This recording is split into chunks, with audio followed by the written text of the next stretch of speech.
Alright, hey guys, and welcome back to a new video, in fact the first video of 2020. Now before I get underway with the contents of this video, I just want to say that last month I hit 10,000 subscribers, and honestly I am completely blown away that I could hit such a huge milestone number here on YouTube.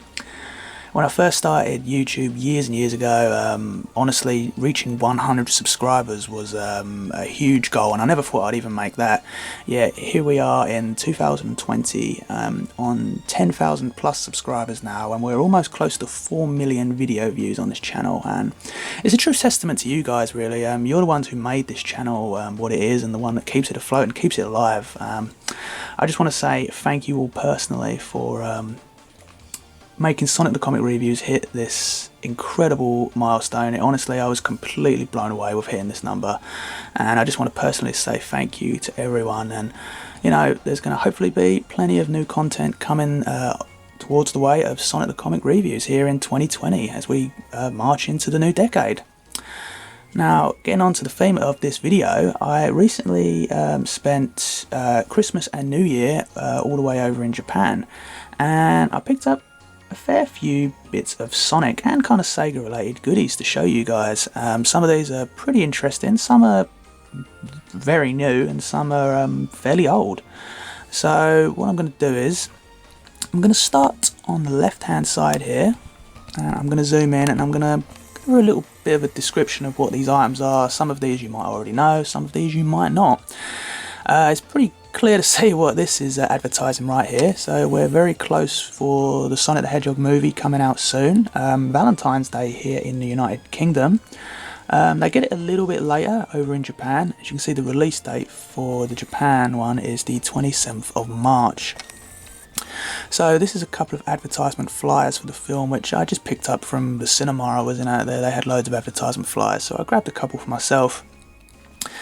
Underneath that, you might have seen these floating around on the internet and social media sites being posted. This is actually the Baby Sonic figure, and you get this Baby Sonic figure when you buy the cinema ticket out in Japan. Basically, you can already buy cinema tickets for films that are not essentially out yet for months. Basically, you buy the ticket, and then, you know, depending on what film it is, you might get a little bonus for essentially pre-ordering your ticket. The item to the left of it here is actually the cinema ticket you get for ordering the film, essentially. Basically, you pay the price, you get this card, and basically then you go to the day whenever you want to watch the film, they scan the card, and you film, you know, it's essentially a prepaid card. But how awesome is that? You've got Sonic on there, and for pre-ordering it, you get this really awesome Baby Sonic keychain. How cool is that? I completely had to jump at the chance of picking this up while I was out there. It was just complete luck that these were available during my time out there. Okay, so moving next to those, you might have seen a couple of these items pop up on a few of my videos before, but these are these two at the top here from Joypolis over in Odaiba, Tokyo. Really awesome theme park. I can't recommend it enough if you visit Japan, especially the Tokyo region. Not even essentially if you're a fan just of Sonic the Hedgehog. It's just such a fun amusement theme park. Really awesome. They've got a roller coaster there, other themed rides, other Sega related themed rides there, such as, you know, House of the Dead. And even the cafeteria, one of the cafeterias they've got there is Sonic the Hedgehog themed. You know, you can order chili dogs, for instance. So this was a couple items from the gift shop. The left one is a coaster, very much Japan themed, which is really awesome. And the next one here is a Sonic Joypolis tin, which contains some, I think it's like Oreo type cookies if I recall. I haven't actually opened one of these in quite some time. Now, coming beneath this is a Joypolis item also, but this is actually a really old item. So a couple of months ago, a friend of mine picked up an unopened Joypolis sweet chocolate cake, which is what you see below you right now, although this is essentially just the wrapping. So let me get to the story of this. So someone was selling this online, and it was an unopened Joypolis cake. Now, this Joypolis cake went out of date in 2011, so 9 years ago essentially. 9-year-old chocolate cake. So I had it sent to my address, and then I took it all the way out with me in Japan. In fact, I'll put a couple of photos of what exactly this looked like inside at the end of the video if you really want to see what old chocolate cake looked like.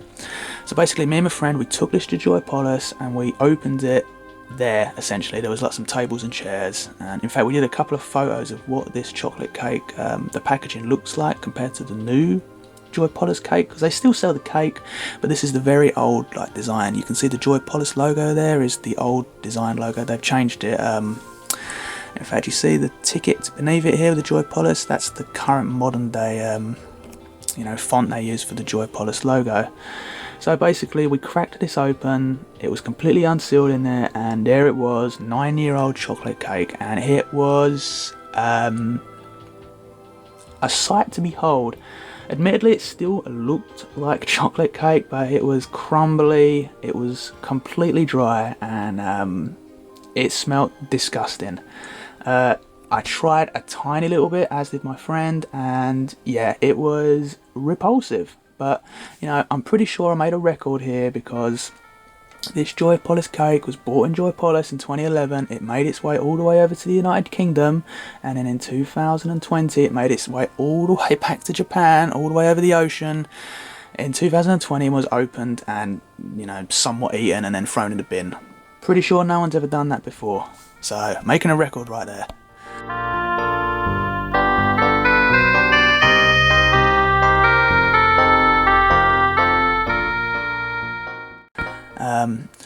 So the only thing I kept from it was the packaging, because it's pretty awesome. Underneath that is a couple of tickets. This one is featuring the Joy Polis mascot, which is Lockbit, which is pretty cool, the one on the left. And this was just a standard ticket you got from, you know, when you buy your ticket to go into the place. You scan it and then you can go through the doors. This one's quite a special one, because I actually went Joy Polis a couple of times, but this one was more of a special themed day, because if I show you the back, it shows you the date. Let it focus in there. You can see I actually went Joy Polis on Christmas Day, and how awesome is that? I mean, not many people can say they can go to an amusement park on Christmas Day. Very, very lucky to be able to get this chance to do something incredibly fun on Christmas Day, because, you know, family dinners and everything, they're all nice and everything, but a little bit too cliche for me. I wanted to do something a little bit different this year. And that is that. Next to it is another item I got from the Joy Polis gift shop, but it's not essentially exclusive to Joy Polis. I've seen this before. But this is some Sega Saturn 25th anniversary pins. Really awesome. I really, really love the Saturn. It's one of my favourite consoles.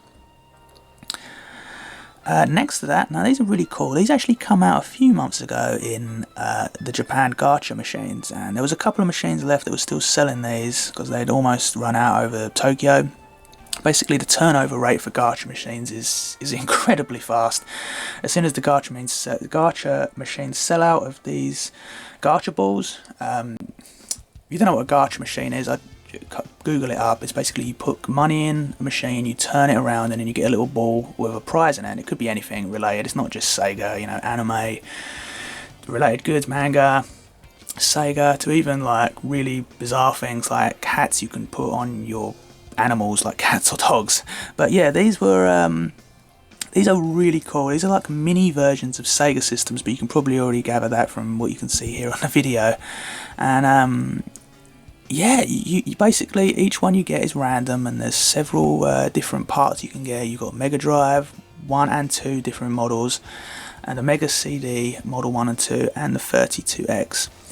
Now, I managed to complete the Mega Drive 1 set. Now, these are really awesome. These all come in little parts, and you've got to make the games up yourself. It comes with stickers, and you've got to put the games on the sticker, the sticker on the game, sorry.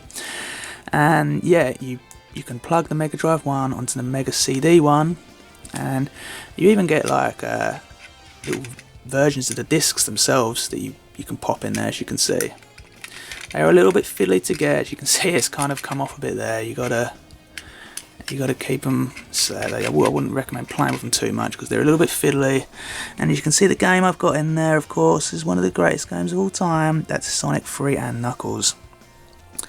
Beneath that, I got the 32X in one, and they come with some other games you can put in there. You've got a 32X game on the bottom there, and you've got Sonic 1 in the middle, and Golden Axe. And I've got the Mega CD version 2 there. This also has a game in it that you can make. It's a bit fiddly. It's open. As you can see, I'll try to do it this way. It's open. There we go. So you can see there's a disc in there. Well, it's not a real disc, it's like a miniature mock-up version of it. Really awesome. Unfortunately, I didn't get to the Mega Drive Model 2 to complete the middle set, which is kind of the one I would rather have completed, because I'm more nostalgia for the Mega Drive Model 2. That's the version I had as a child, as well as the Mega CD Model 2, as opposed to the Model 1, but it's all awesome regardless. And this was just the little advertisement thing. Well, it's not advertisement, it's a little bit of paper that comes with the gacha ball you buy, and it tells you how to set it up and everything, and then you can have it looking really awesomely set up like that. And you can put the 32X on the top of it as well there to create the ultimate gaming machine. So let's go to this item on the right here, and you guys can kind of help me out on this one, because I got given this by a friend out there, and it's a McDonald's Happy Meal toy, that is for certain, but I'm not sure which country this came from, because we definitely didn't have this here in the UK, and you might recognise the language there. It could be French, I'm not sure, but this is a Towels kind of squeezy ball.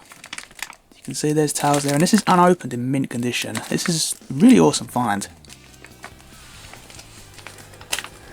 So, coming above the mini Mega Drive models, we have this. Now, this is a brand new release out there, and it's actually only come out, depending on where you're watching, what time you're watching this video, about a week ago in Japan. In the clothing shop they call Uniqlo out there, they usually get promotions for, you know, various franchises and stuff. It's usually anime, but sometimes they get video game franchise licensed stuff in there. And this was one of the Sonic ones that had just come out. And I saw this and I thought this looks absolutely awesome, because you've got a, you know, dark blue t-shirt with Sonic obviously in the dying animation. It's a little bit crazy, but it looks so funny. And on the top left there, you've got you score your time and your rings, as if, you know, you were seeing it on the you know, your Mega Drive playthrough of the game. And on the top right there is the tag. It says the Game Classic Pixels. Now, they had a couple other video games from this Game Classic Pixels line they had out there. There was even Puyo Puyo, Mega Man. There's a couple others, I can't remember them all, but yeah, really, really cool. I did pick up a couple of anime-themed t-shirts and jumpers from there as well. They had some Dragon Ball Z ones, and I couldn't pass that chance up. Okay, coming next to the t-shirt, we have a Sonic Adventure 2 Perfect Guide. Now, I've come across this in a second-hand bookshop out there, and it literally cost next to nothing, so I couldn't pass this up. This is, of course, a guide for Sonic Adventure 2, as you can probably clearly see. This literally costs pence, and it is in great condition, and on the back of the book is, of course, Shadow. You can see at the top here the original price was 1,800 yen, and I paid 108 yen, so really, really cheap. So coming to the right of the guidebook is these. Now, you might recognise what a couple of these look like. These are the brand new Sega gacha balls that are out there at the minute, and they've done kind of ones similar to this in the past that have been, you know, little cloth pouches of controllers for other consoles they've done, such as the Dreamcast, Mega Drive / Genesis, Sega Saturn. But these ones they've just released out there for this season of sets are from their really, really older versions, and a couple of these never even made it out of Japan, which is really, really awesome. And this is the complete set. I managed to complete this set out there because these were new released ones out there. They were very plentiful and easy to get a hold of in the gacha machines across Tokyo. So it basically comes with 3 consoles, the controllers for the consoles, and the Game Gear. So at the top here we have the SG-1000 with the controller next to it. Had a really, really strange controller, the SG-1000, but I've seen one of these in person, and yeah, it's really, really awesome. So these never made it out of Japan. Underneath that we've got the Sega Mark III with the joypad. And underneath that we have the Sega Master System Model 1 with the Sega Master System controller. Really nostalgia for me to see the controller for the Master System. Master System was my first ever console, and yeah, to pick up this cloth pouch of the Master System is really brings back a lot of memories to me. Now, I didn't have the Model 1 for the Master System. It was more commonly available to get the Model 2 over here in the UK. So it's kind of only the Model 1s we've got here, the pouches, but it's still awesome. The Master System is an absolute awesome machine regardless. And next to that we have the Game Gear. Now the Game Gear seemed to be the most rarest one to get out of the machines, but I managed to get it. Love the Game Gear, really awesome handheld. Really far ahead for its time of release. You know, when you compare it to things like the Game Boy, you know, honestly to me, maybe not the game selection if you're comparing the games, but the Game Gear to me smashes the Game Boy, my opinion honestly. But you know, I'm a bit of a Sega fan, of course. You know, it just was so far ahead of its time, having a backlit screen. Admittedly, it did drain batteries, but you could get an AC adapter. It had a TV tuner you could buy for it, so you could watch TV on the Game Gear. You know, really easy to look past that sort of thing now, because everyone's got, you know, smartphones and you can watch anything you want on it. But this was like the early to mid 90s, and you could watch TV portable. That was really ahead of its time, and you could get an adapter for it, so you could play any Master System game on it as well. Yeah, really loved the Game Gear. And I think that's everything, guys. I think we've gone through it all. My Sega Sonic haul towards the end of 2019 going into 2020. Thank you very much for watching this video, guys. If you've got any questions or anything regarding any of the items here, please feel free to drop it in the comment section below. And if you want to see any other merchandise from my Sonic collection, as you can see, it's pretty big. Feel free to ask in the comment section below, and I might get around to doing that sometime later this year.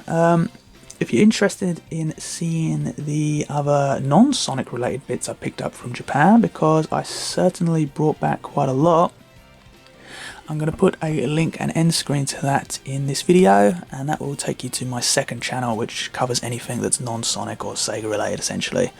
But yeah, with that, guys, I'm going to be signing off. Once again, thank you so much for making me hit 10,000 subscribers. Honestly, it means more than you know. Honestly, it really does. And I always read every single comment, and I try to get back to everyone that's left on there, or if not, give it a heart icon. I definitely appreciate any comments and feedback that you always leave here on the channel.